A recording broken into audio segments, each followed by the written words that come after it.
Oke Bang, mungkin melihat kasus yang saat ini lagi rame ya, kembali rame lagi antara persatuannya Bang Rasman sama Nikita Mirzani Bang, tentang Loli alias Laura Mezani, anaknya Nikmir. Abang melihatnya seperti apa Bang? Kemarin di Polres tempat udah tonjok-tonjokan juga gitu Bang. Gimana Bang? Kalau saya, perkenalkan saya Richard Huta Barat SMH. Dalam hal ini, untuk menanggapi pertanyaan daripada rekan wartawan, saya selalu praktisi hukum ya, saya sini ya. Melihat daripada yang saat ini lagi rame perseteruan antara rekan kita sebagai lawyer Pak Dr. Rosman Nasution dengan NN Nikita Mirzani, yang dimana kita melihat daripada yang ada di berita yang sudah ramai di media, bahwa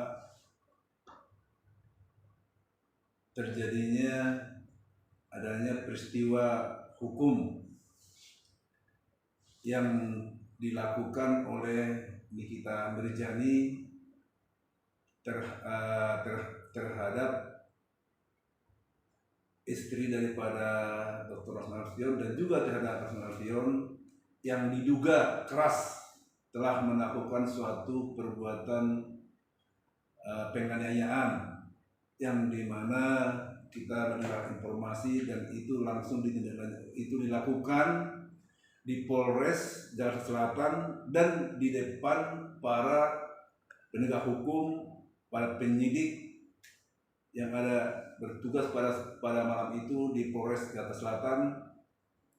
Tentu itu adalah hal yang sesuatu yang kurang wajar dilakukan oleh masyarakat di dalam tempat di Polres, di mana hal tersebut saya mendengar bahwa Dr. Ran telah membentuk tim untuk khusus menangani penanganan perkara tersebut, yang dimana itu diketuai oleh rekan kita juga Dr. Lex Sumanan, dan hal tersebut telah dilakukan laporan polisi pada malam itu karena penganiayaan tersebut sampai mengakibatkan suatu pendarahan dari keningnya Dr. Rosman Nasution, yang sesuai dengan pasal yang disangkakan yang kita dengar di media adalah pasal 351 kalau nggak salah. 351 itu terkait tentang penganiayaan. Pasal 51 ini tentu ada, kalau ayat 1 itu ancaman hukumannya 2 tahun 8 bulan. Tapi kalau itu diterapkan juga nanti pasal 51 ayat 2, itu ancaman hukumannya 5 tahun dan itu bisa langsung tahan.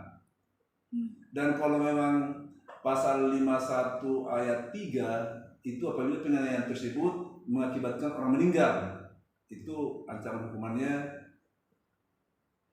7 tahun.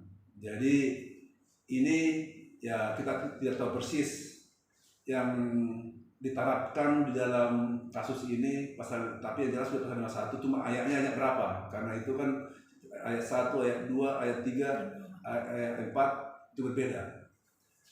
Tapi kalau seperti yang saudara katakan itu ayat 51 ayat 2, ya itulah yang tadi saya katakan, ancaman itu 5 tahun. Jadi ya hal ini kalau penyidik merasa perlu untuk melakukan penahanan, itu sesuai dengan aturan hukum bisa ditahan tersangka tersebut, ya kan? Kalau nanti udah masuk posisi udah tersangka kan gitu.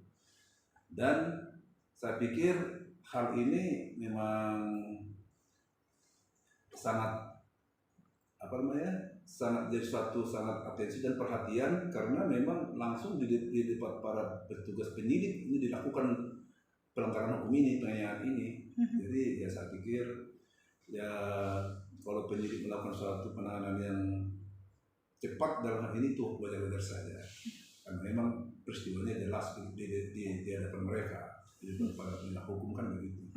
Artinya Bang, tidak mungkin bisa lolos lagi ya Bang, walaupun mungkin NM ini memiliki mungkin kuasa hukum yang hebat mungkin ya Bang ya dikatakan gitu.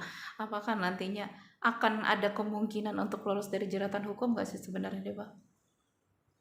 Kalau melihat daripada kita ini kan, kalau melihat daripada peristiwa hukum yang jelaskan penyidik itu kan melakukan sesuai dengan melakukan fungsi dan tugasnya. Apabila unsur-unsurnya terpenuhi, ya itu harus ditegakkan hukum tersebut. Tidak bisa oke karena seperti yang tadi pengacara hebat, yang ada pengacara hebat bisa jadi menyatakan terjadi hukum, jadi bisa menyatakan jadi terjadi, kan tidak juga.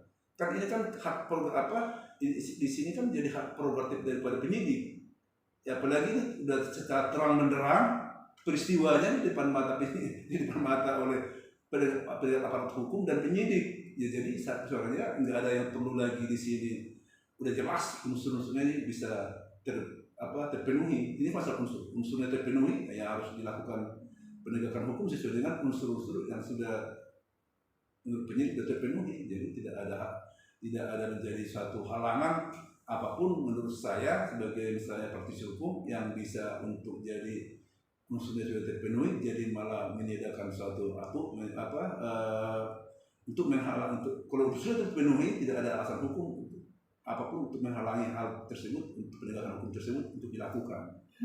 Tapi Bang ini kan tidak hanya Bang Rasman aja yang menuntut melaporkan NM sendiri itu atas penganiayaan, tapi juga NM juga melaporkan istrinya Bang Rasman juga melakukan penganiayaan tersebut, karena memang pada saat itu memang istrinya Bang Rasman juga sempat menjambak rambutnya NM, kabarnya gitu Bang.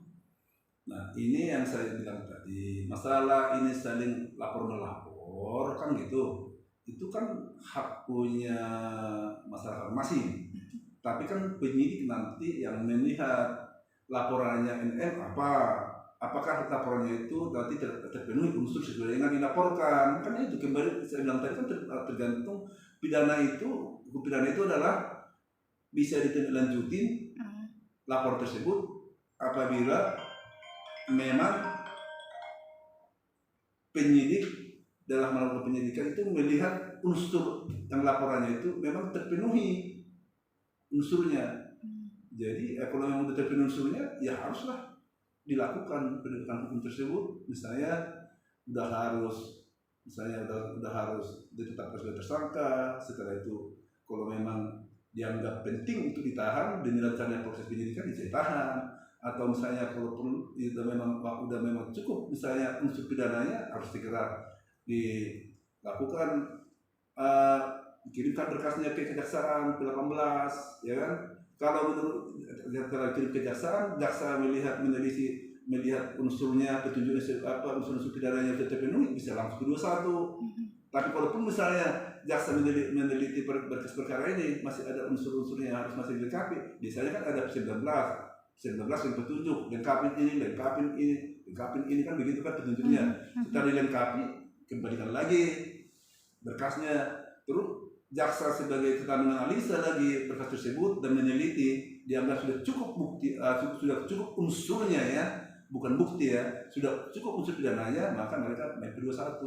Kalau masalah nanti terbukti atau tidak, itulah yang ranah hakim yang menyatakan terbukti itulah yang harus diuji lagi di dalam pengadilan. Itulah hukum acara kita. Kalau memang hakim melihat udah unsurnya itu terpenuhi dan terbukti, hakim ya lakukan suatu vonis terbukti dengan hukuman sekian, gitu. Nah ini Bang, kita kembali ke masalah utamanya itu kan ada anak ya, alias Loli atau Laura sendiri, itu anak dari NM yang kabur dari rumah aman gitu Bang. Dimana yang kita ketahui Loli ini kabur dengan alasan karena tidak maunya dia digabungkan dengan ODGJ, HIV dan Open BO yang lain sebagainya. Gimana sih sebenarnya arti dan makna rumah aman itu sebenarnya dari sisi hukum itu seperti apa sih Bang? Kalau kita melihat daripada misalnya apa ini ada rumah aman, ya tentu kalau dibuat rumah aman tentu bagi orang yang memang ditempatkan di sana yang perlu memang pengamanan untuk pengamanan, ya tentu harus aman, kan begitu.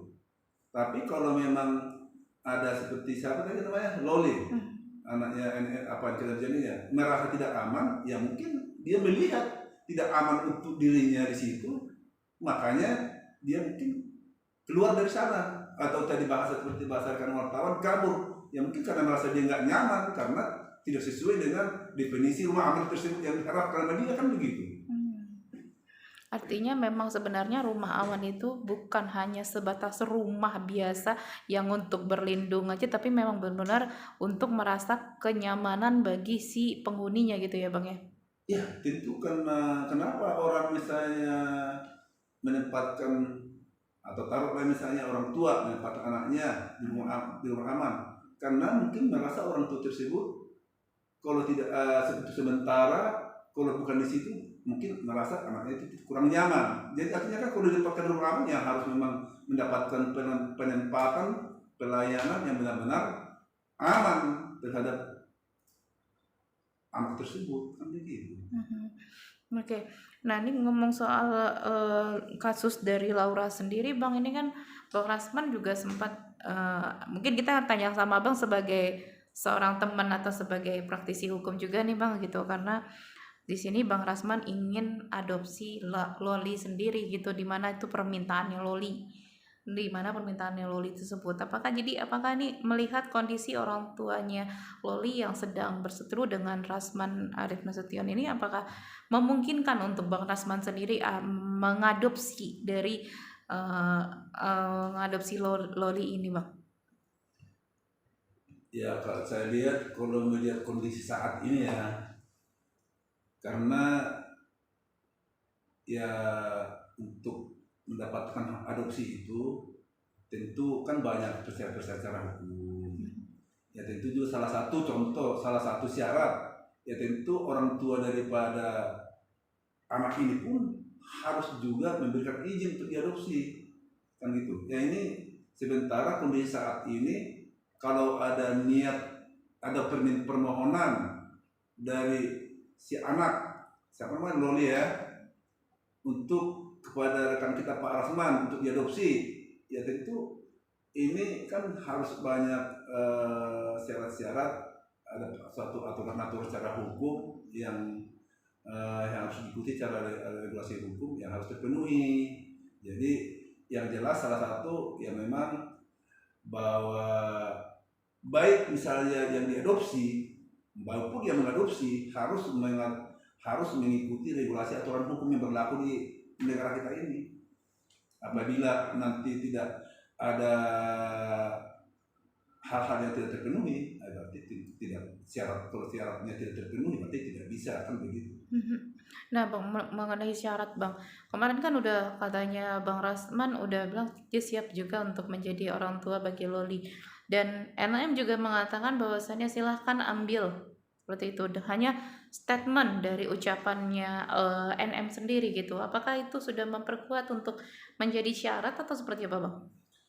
Ya kalau namanya aturan hukum kan tidak ujung-ujung cuma bisa dicapai dengan lisan, kan harus dibarengi dengan tertulis nanti persyaratan. Contohnya kalau misalnya NM menyatakan kesetujuan harus ada dilakukan secara tertulis. Jadi ya dilihat aja nanti. Tapi kalau menurut saya sih ya kemungkinan hal ini ya karena antara yang mau mengadopsi dengan yang orang tua yang mau diadopsi ada perseteruan. Saya pikir hal ini mungkin ada suatu kendala ya, bukan mengatakan sulit, ada kendala karena ini yang orang tua yang mau diadopsi ini pun kan harus ada izin gitu. Dan izin itu kan harus nanti dibuat secara tertulis supaya di kemudian hari yang mengadopsi ini tidak ada membuat tidak ada jadi suatu masalah dalam hal melakukan nanti mengadopsi anak tersebut. Berarti itu butuh waktu tertentu ya Bang kalau untuk syarat adopsi itu sendiri Bang? Ya tentu harus ada komunikasi yang baik antara yang diadopsi dengan orang tuanya, juga yang diadopsi dengan yang mau mengadopsi, juga terjadi antara orang tua yang diadopsi dengan orang yang mengadopsi anaknya tersebut. Kan gitu, harus ada komunikasi yang baik. Tapi kan mereka tidak saling berhubungan baik Bang. Masalahnya ini pun juga lolinya sendiri yang ingin gitu. Makanya saya katakan tadi, ini agak ada sedikit mengalami kendala dalam itu. Oke. Mungkin apa sih Bang menjadi menurut pandangan hukum Abang yang sebenarnya langkah apa yang sebenarnya harus ditempuh mungkin dari Bang Rasman atau Nikita Mirzani untuk mungkin memenangkan hati Loli ini sendiri gitu Bang, karena melihat ini si anak ini kan benar-benar tidak ingin sekali lagi tidak ingin bertemu dengan ibunya gitu Bang. Sebenarnya udah kecewa yang sangat mendalam gitu dari Lolinya sendiri Bang. Kalau saya melihat hal ini kan memang susah kita kasih komentar lah, karena ini kan kalau antara hubungan anak dan orang tua ini kan itu kan sangat privat ya, jadi kita juga nggak tahu apa sih masalah mereka ya kan, dan harus bagaimana menyelesaikan masalah mereka. Tentu mereka sendiri yang kalau misalnya ini ada permasalahan antara anak dengan orang tua ya kan, entah siapapun itu, tentu menurut saya anak tersebut dan orang tua itulah yang paling tahu persis masalahnya, dan mereka juga yang tahu persis bagaimana menyelesaikan masalahnya. Ya kan itu. Saya pikir kalau orang luar agak susah, kecuali ini yang bermasalah ini menunjuk kuasa ya kan untuk menyelesaikan masalah mereka bisa. Karena apa? Kan harus kalau kita ditunjuk kuasa, itu kan kita tanya apa sih masalah kalian, ya? Karena kalau kita dikasih kuasa kan, kita bisa masuk di dalam untuk mengetahui masalahnya apa. Setelah mereka mengasih tahu permasalahannya dengan kita, baik pun misalnya ini orang tuanya maupun anaknya, ya kita bisa lah sebagai punya etiket baik sebagai misalnya diri kemanusiaan. Itu kita pun punya kerinduan juga kalau ada bermasalah antara anak dengan tua, untuk bagaimana mereka supaya kembali berhubungan dengan baik, karena itu yang sebenarnya. Ya mungkin dengan kita udah ditunjuk sebagai kuasa, kita masuk ke dua belah pihak, mungkin kita baru bisa memberikan pandangan menurut saya, karena kita udah tahu masalahnya apa. Kalau kita nggak tahu masalahnya, itu namanya marah-marah, kita nggak bisa. Bagaimana kita memberikan suatu solusi yang dimana masalah tersebut kita tidak tahu secara jelas. Jadi sulit itu. Nah, melihat sama-sama keras nih Bang, anak keras, ibunya juga keras, termasuk juga kemarin konflik juga sama Bang Rasman gitu, seperti tidak ada yang mau mengalah ya Bang. Perlu nggak sih Bang sebenarnya dari semua ini seperti Nikita Mirzani, Bang Rasman sendiri ada penengah seperti mungkin, atau adanya bimbingan konseling juga nggak sih Bang? Sebenarnya ya ini nggak jauh beda ya, misalnya kasus masalah antara ada persetujuan antara anak dengan orang tua, ada juga persetujuan antara suami dan istri. Ini kan yang sangat privat ya. Jadi kalau misalnya mau memang menyelesaikan, memang bagus sebaiknya biasanya itu masuk orang ketiga yang percaya ya, yang dipercaya betul ini bisa punya etiket baik ya untuk menyelesaikan masalah mereka ini dengan baik. Itu banyak kita tangani juga perkara-perkara begitu. Artinya hubungan saya ini seperti misalnya ada suami istri mau gugatan cerai ya, kita karena kita kasih kuasa misalnya dari salah satu pihak maupun di dalam proses mediasi maupun mediasi di luar persidangan, sebelum masuk persidangan, banyak yang kita bisa jadi lakukan jadi rukun kembali, karena itu adalah yang terbaik. Kira-kira kalau dari menurut Abang sendiri, siapa yang bisa berperan sangat pantas untuk menyatukan antara ibu dan anak ini Bang? Ya tentu yang paling pas itu adalah siapa yang mereka percaya, kan itu. Siapa yang mereka percaya kira-kira bisa menang itu. Ya, itu tanyalah mereka. Tanya itu misalnya tanya anaknya siapa yang mau.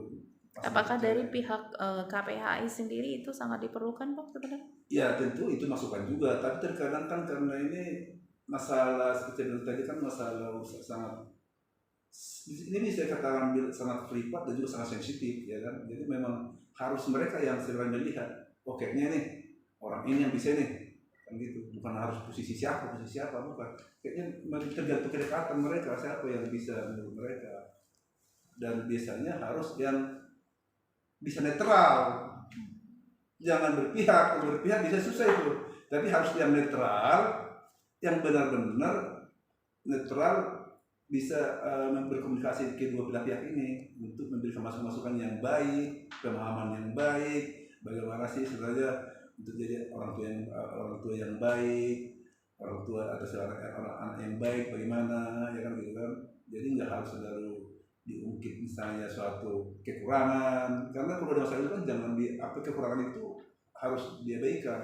Yang menjadi ini mas tipnya aja ya yang dilakukan, tapi yang perlu diangkat itu adalah mengenang memori-memori yang baik mereka, itu biasanya. Jadi harus diangkat yang positif-positifnya. Tentu kan manusia ini kan ada dua sisi. Semua manusia punya sifat yang dua sisi, tinggal presentasinya beda-beda. Yang tetap setiap manusia itu tidak ada yang sempurna. Sempurna itu ada milik Allah, kan gitu kan. Jadi sebagai manusia tentu selalu punya sikap yang kurang baik, sikap yang baik juga, ya kan. Jadi hal-hal yang baiknya lah yang perlu dikenang, hal-hal yang tidak baiknya diabaikan. Itu salah satu yang paling istilahnya tepat untuk menyelesaikan masalah. Apalagi masalah-masalah seperti ini, masalah keluarga ya. Dan sebenarnya bukan cuma masalah keluarga, masalah apapun sebenarnya itu aja. Kalau kita mau menyelesaikan masalah, mau untuk menyatukan kembali hal-hal yang orang bermasalah, harus itu yang diangkat, hal-hal yang positif-positifnya setiap dari para pihak gitu. Oke, cakep.